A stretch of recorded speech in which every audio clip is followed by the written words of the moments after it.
Goodness, I'm Jazz Tankay, Senior Artisans Editor from Variety. How are you all doing tonight? Okay, isn't this one of the best films of the year? And I say films as opposed to animated feature. Anyway, thank you all so much for coming out tonight. Let me introduce our incredible panel. With us tonight, we have writers and producers Phil Lord. Come on out, Phil. Chris Miller. We have actors Hailee Steinfeld and Shameik Moore. Oh, come on, I want you to be even more enthusiastic. Okay, we have composer Daniel Pemberton. And directors Kemp Powers and Joaquin Dos Santos. I'm curious, is anybody seeing it for the first time tonight?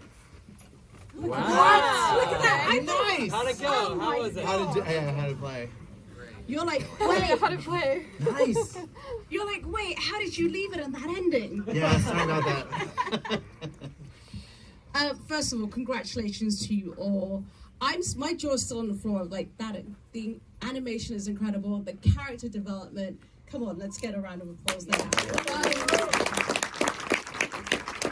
Hailee and Shameik, I'm going to start with you first of all because here's something really fascinating as I was reading tonight. I understand you didn't get the full script when you were doing your parts. Is that correct? Can you elaborate and share a little bit more about that? We here. We didn't. I didn't have the full script, but I had an immense amount of support and people who did have the script, or at least knew what was going to happen. You had a lot of faith. A lot of faith, a lot of trust, and goodwill. A lot of that, but a lot of confidence coming back in, knowing what happened that first time. And I've said this a million times. I'll say it a million more. I had no idea what was achieved with the first film was even possible, let alone what happened with the second. So I walked into this with the utmost confidence in this team and in myself because I had lived with this character and I understood sort of where I was and where I wanted to go. And I was beside myself when I learned that we were going to dive a little bit deeper into Gwen's world. And that was one of the first things that I did learn. So they did keep us in the know. But it was a journey of taking it one step at a time and keeping the faith and having the trust and going on the roller coaster. Shameik, what about you? Yeah, pretty much the same. But I didn't really worry about it with these guys. I'm just happy to be there, honestly. So, and whatever they said to do, we was gonna do it until we got it right? Yeah, and look, the process of these movies is like workshopping a play. Like Kemp's an actual playwright, in addition to all these other wonderful things, and these guys have a tremendous amount of generosity to embody these characters for so long, and to be part of the creative process with all of us, to sit here and go like, how would Gwen experience this? What is it like when Miles and Gwen see each other again for the first time? Like, you guys helped us so much with that. In fact, point of fact, they hadn't spent time together since the last press tour. Wow. Until they recorded together. So they were like so excited to see each other. We're like, everyone shut up, turn the mics on and do the scene with this energy. And there, what's so fun about making an animated picture is there's so many artists involved, and the collaboration that you get from that is so wonderful, and you feel it on the screen. It's not like no one of us could do it. It takes 1,000 of us. Yeah. I want to jump on what you said about, the actors being able to record and, together as opposed to in your bedroom. I'm sure some of you actors out there know what it's like to do those voice recordings. Talk about, as directors, what was that like for you to, work with the animators, see the actors bounce off one another and that, the insane chemistry that they had, and how that helped evolve. Yeah, I mean, it did feel really, I gotta say, it did really seem very familiar to what I've been accustomed to on stage. Because, interestingly enough, I mean, obviously we had returning actors like Shameik and Hailee, but we also had a lot of new actors. And we even had some people who'd never done voiceover and animation work before.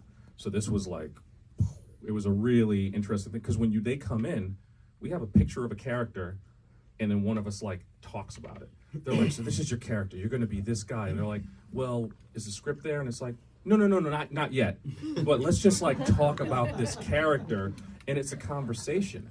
I think in the case of everyone in our cast, we encourage them to kind of like push back.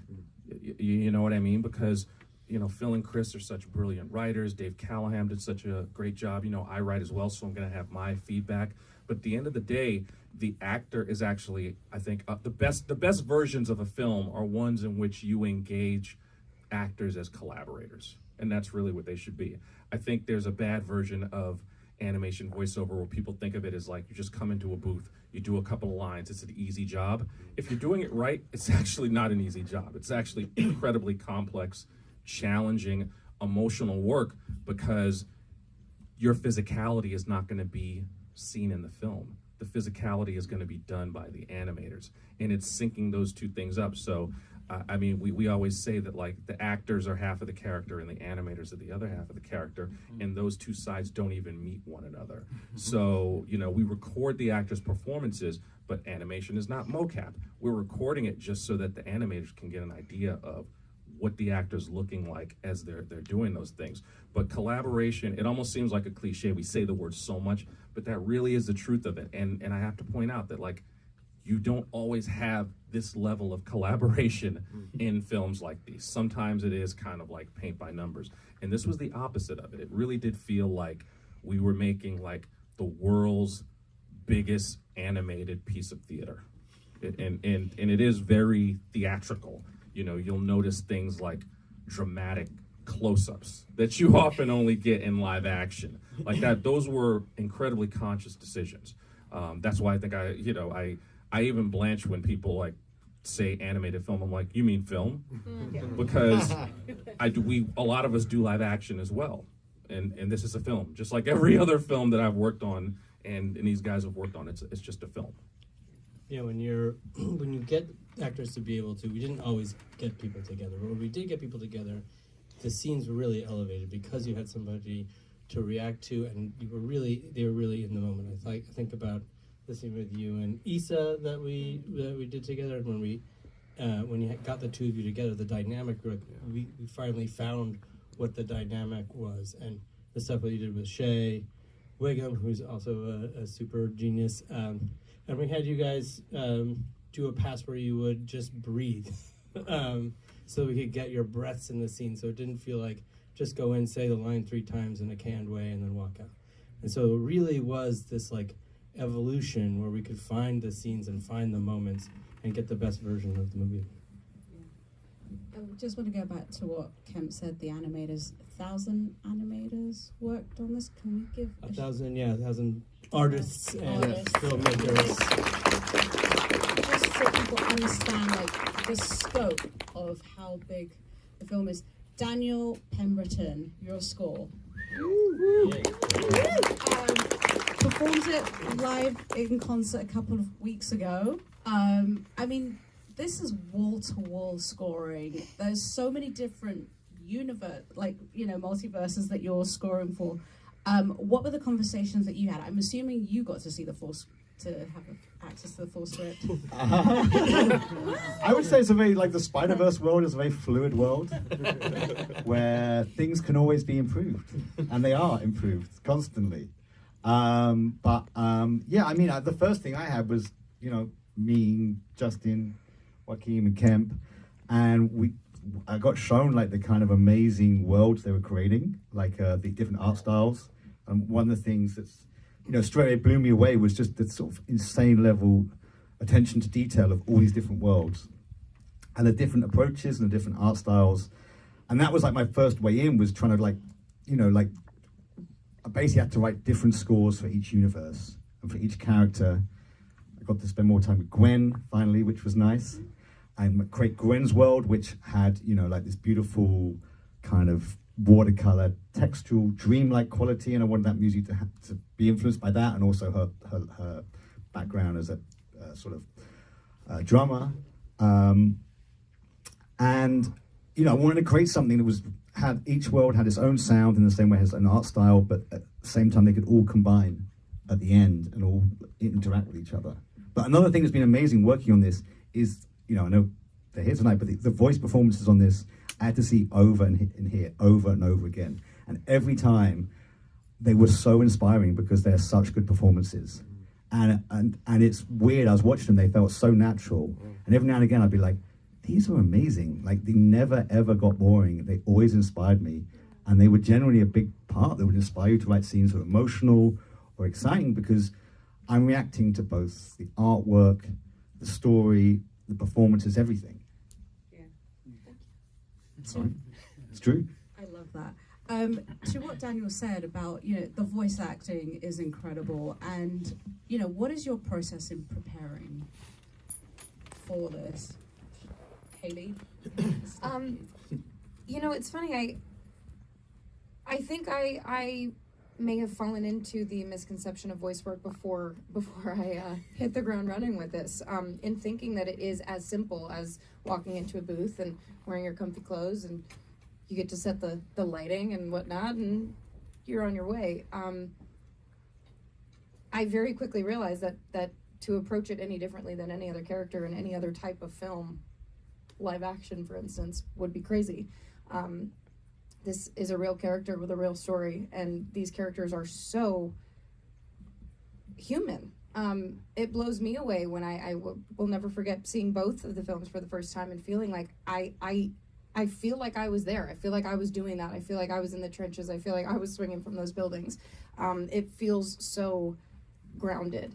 And so as far as the approach, it wasn't dissimilar to how I would approach a live action. I think the biggest challenge and the biggest difference was not having something to physically take away for as much time as I would have had to break down and analyze the way that I would, getting a full script, you know, a few months in advance, the dream. But Maybe next time. maybe next time. There is a next time, right? There is a next time. But again, that's where what I was just talking about came into place, where I had to exercise a new muscle in really just learning to trust the process and embrace the sort of chaos that comes with, and feeling like you're not so in control. But I feel like that's what, you know, when you watch this film, you feel that energy, you feel that sort of like you're in it, and from moment to moment you're figuring out what's going to happen next, and you don't know what's going to happen next, and it's so full of surprises, and that's what the experience felt like, which was fun. It kept me on my toes, and it was a huge learning curve for sure. Shamik, what about for you? What was the experience like? The experience, I felt like I manifested this opportunity, and honestly, it's hard to really. I approach acting, whether it's live action or being able to work on Spider-Verse as Miles, all pretty much the same way. It's just like I dance. It's like a stream, and how I talk, stream of consciousness. Like, not so much structure, like really, and more of a like in the moment feeling. Even when I have on clothes and I'm a character, the comfort zone is kind of knowing the lines. Beyond that is like, you know, spirit in the moment, the character, the how I feel in the clothes, who I'm talking to, and etc. And I feel the same way in the booth doing Miles. I love the messaging of the films, first and foremost. Anyone can wear the mask is how you wear the mask to make sure a hero. That is like, you know, that motivates me in general. That line, nah, I'm gonna do my own thing. That sounds like something I would say. It's like, you know what I mean? It's the heart, the spirit is very. I like the flow that these guys have. It fits really well with my nature, you know, as an artist across the board. So honestly, I just, again, am more so thankful, and the experience is great because I get to learn from Chris, Phil, Kemp, the whole team across the board. You know what I mean? Like, on the first film, the second film, and I get to work with amazing actors, so, and be in this room, and hopefully, etc. You know what I mean? And one thing that's great about working with these guys is that they're both they both make music. And they're both like really comfortable in a studio and understand like the process of crafting a track is about like punching in for stuff and improving every little element and building it like a collage. So like even though they're here like being very generous, going like, hey, we like like we went with the flow, like they're craftspeople, and they're craftspeople in a holistic way, and that's like people that we all work with really well are folks that are multi-hyphenates who can create, because this process it favors people who will bring something to it and who will author their performance. Yeah, like you have to. I tell people that the process of this is like you'll have success if you have a point of view, a strong point of view. Because I think a lot of times people, especially in a collaborative environment like this, they, for whatever reason, kind of like keep everything to themselves. Maybe from fear, maybe from whatever. But like having a point of view is going to spark a debate. And I feel like so much of this movie was made through debate. It really did feel like we debated our way to a feature film, because sitting in edit, sitting in dailies, it was just debate after debate after debate for years.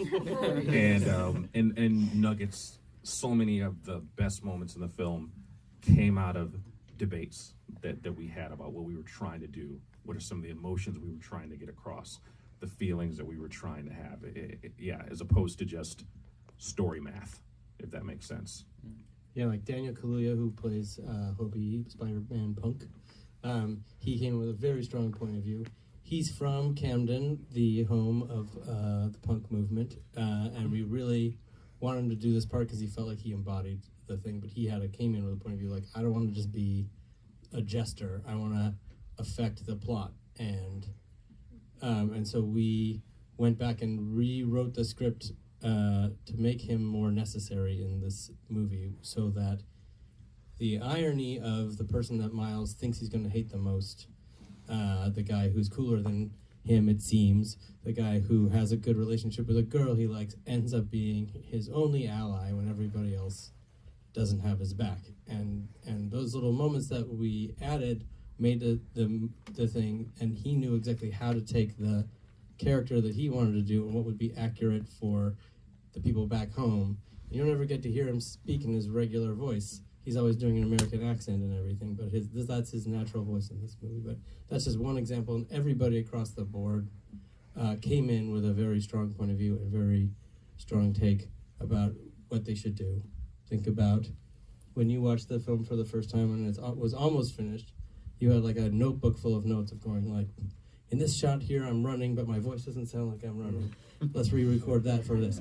In this scene right here, I feel like I'm not saying it loud enough, or I'm not sad enough in this moment. And then we're like, okay, let's get through and do them all, and it made the movie better. And everybody, from top to bottom, on this movie was like felt ownership, and they felt that they were, the actors all felt like they had ownership of their character, and the animators had ownership over their shots.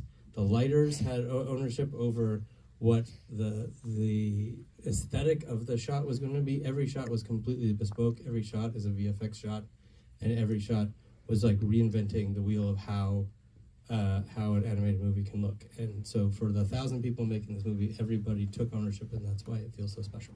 I think the other thing is that no one on the team wants to be the one that drops the ball. Because basically, when you're working on these movies, everyone is bringing the highest level of anything. And so you're like, shit, I gotta work like just make this as good as possible, because you don't, like, you're so inspired by everyone else on this project that just pushes you to like push it harder and just make it as good as it can be. I think everyone did that, and then they'd get inspired by your work, and you get inspired by their work, and it's this kind of like feedback loop. Yeah, and I will say it's worth saying that not all the decisions are these big, grand, huge changes.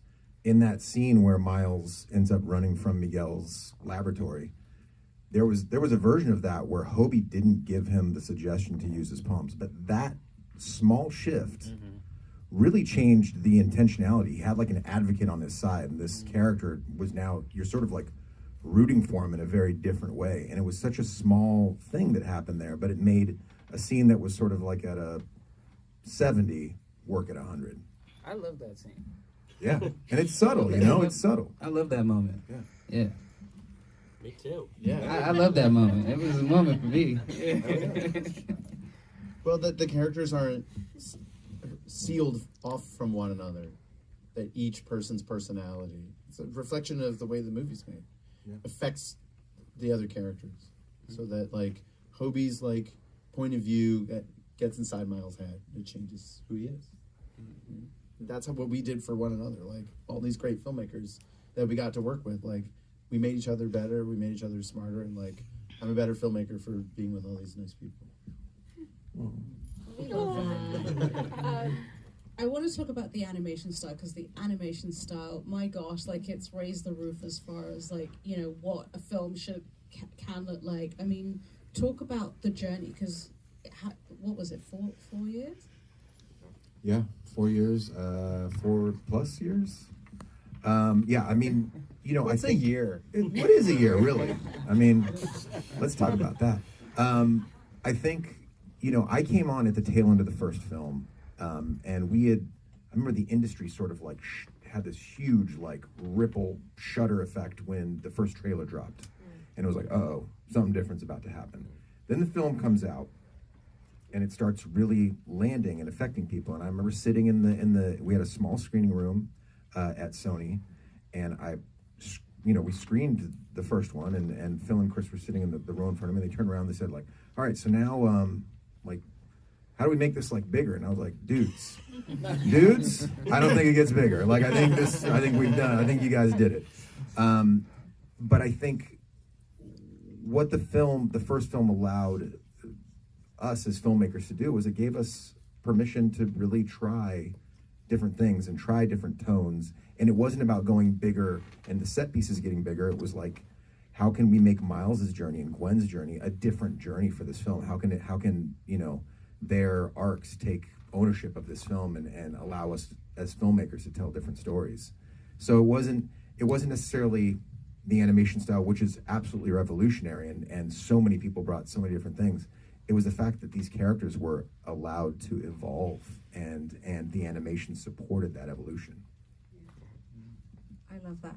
Shamik and Hailee, what's the one thing about voice acting that, you know, people don't really know that you discovered? One thing about voice acting, people don't know that I discovered. You know, for one, reading the lines with Kemp, he scared me one time. That's something y'all don't know. And also that he's an amazing actor himself. Yeah, Like, I was saying, it was nice. you'll deny it, but Kemp, when Shamik and I were in the booth together, it was us with you. And, and Yeah, that's, I'm everyone's scene partner, so. You know that scene where my dad is yelling at me? I was his dad, which was kind of easy to roll into because I got a kid who's 19 and 25, so it was like really easy for me to get angry at him. I was like, wow, I'm not ready. Besides that, I think the challenge, I don't know that I was really 100% aware of the challenge, you know, which was, for me, like the getting sad part and the switch of like, we'll be 1 second, then it's Gwen, Peter, the next second, then it's like, I'm gonna do my own thing, and then it's like, you know, it's like the switch of emotions is like, it's a challenge. It's a lot of acting in a row. In a row. You don't get breaks. There's no new setup. We're like, all right, great. Right, yeah. Yeah. We make these films out of sequence, so we'll jump around with the people. Just talking brass tacks, for those that don't know, we do recording sessions in 4-hour blocks, which doesn't sound like a lot. It's a long time, and we're going to jump all around the script and all throughout the film. So we're going to jump from like a high impact scene to a very quiet emotional scene, and over a 4-hour period, it is really a roller coaster. And because we're doing it out of sequence, it is kind of a heavy ask, and sometimes you have to like allow people a chance to step back and kind of like do a little bit of a reset, because often you have to set the stage for what's happening before and after the scene, because we're not recording that day. So yeah, you have to be pretty agile with that. And you save the loud stuff for the end. Yeah. Well, there is that. I was Yeah. gonna say, and sometimes you'll walk in and they'll say, "There's a lot of efforts. There's a lot of screaming. Should we save it to the end?" And then I always have this moment where I'm like, I really don't know what difference it's gonna make entirely, but I guess we could save the screaming till the end. It's to save your throat. Yeah, there is It's that. because you're young. But yeah, you also like maybe people don't realize that early on in the film, I'm working on the film. We're working on the film. Sometimes in the most basic drawings, and it's the voice that's giving you the story and the emotion. Because you know, I mean, you can probably talk about that better. But like the process of this movie is crazy in terms of the way you are watching a very finished movie, but we're constantly working on some scenes that are really finished, some things which are in progress, and you get some scenes that look amazing and others which literally look a stick man with an arrow pointing them saying Miles. But then you got the performances which I can work to because they just evoke emotion. Yeah, there was I don't know if you guys remember, there was a old Paul Verhoeven sci-fi movie called Starship Troopers. You guys remember that? That's not I remember. It is. I mean, for some people here it is. But I remember watching the making of, and it made me think of our film because like they hadn't designed the bugs yet. So Verhoeven was like, "It's a bug. It's here. There's a bug attacking you." It was a lot of that kind of shit where you're just like, it hasn't been built yet or designed or made. So you're just kind of like, now imagine something really cool being over here. And they're like, right, yeah, sure. I love that. How much changes based on what you're seeing from your actors and their performance, like script-wise? Well, the accomplishment of the editors on this picture, led by Mike Andrews, is outrageous because we are like playing together, going like, "Oh, here's a fun way to do the scene," for like the 7th time, and then we dump reams of dialogue on them that they have to log, and then they will in turn generate like 10 versions of a scene. And like, here's the one where like they did the bit about his shirt. And here's the one where like we tried this other thing. And here's the one we tried like we slowed everything down. And Mike will take all of those versions of the scene, sometimes intercut them, and we're all like, so the churn rate is really large. But it allows for the thing that's difficult with any movie, but with this animation technique, is that to create spontaneity is really valuable because it's a mechanized process. It takes years. So like anytime there's something that happens that surprises you, you like hold on to it. And that's what the playfulness of the recording process gives us. That is the engine that drives everything downstream.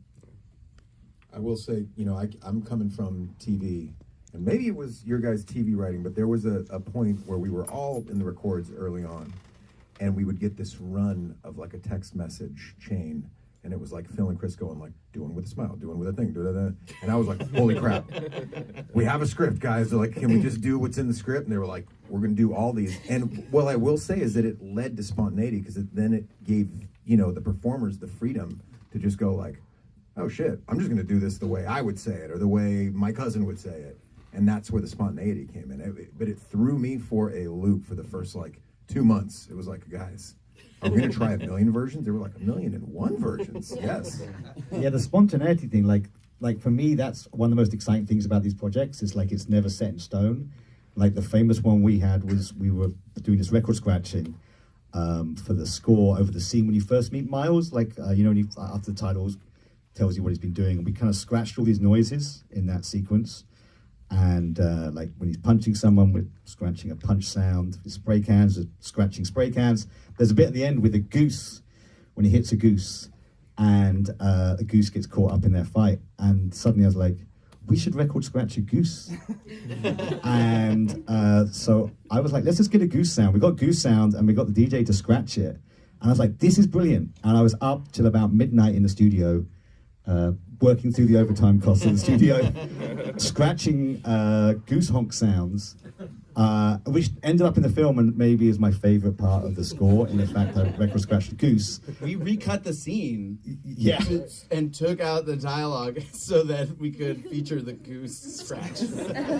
but for me, nothing sums up this movie more than the fact at like midnight, very heavily into the recording finished film process, I decided I want to put a scratched goose honk in the score. The filmmakers not only allowed it, but like celebrated it. And for me, that's everything about this movie. It's like, just take it to the craziest places and we've got your back. It's a dialogue between design and precision, and there's lots of that. And these guys are slayers. They can nail a line read when it's necessary. And it's a dialogue between design and spontaneity. Yeah, I also love that, like, the best idea always wins. Like, it's hard when you present an idea and someone else presents one that, like, you think your idea is the best, but then it's like, oh, you know what, that's better. And I love that this group, like, always got behind the best idea. Like, not to blow up Daniel's spot, but it's great to have, like, Daniel Pemberton doing score and Metro doing soundtrack, because we're looking at scenes, and it's always great looking at a scene with Daniel, and it's like, oh, that could totally be score. Like, because we have to decide with every scene what's going to be score and what's going to be Metro. And according to Daniel, every scene you're like, I think that'd be better as score. I think that'd be better as score. I didn't say that. You did that. I think that'd be better as score. I did text Metro the goose scratching video that you sent, and I just said gauntlet thrown. Yeah. Yeah, we were pitching him like he should do like a kind of Peter and the Wolf kind of album with every farmyard animal for the kids, you know. I don't think he was doing that idea. I think people are going to be like, can I see the goose scratching video now? I just want to say we have to wrap it up, unfortunately, but there is a reception afterwards, so please feel free to join us. Congratulations to you all on this incredible film, because it is a film, and the success, and for sharing this story, and we cannot wait for what comes next, because that ending, you're like, wow. Congratulations to you. Thank you very much. And thank you everybody for coming out tonight. Thanks for joining us outside.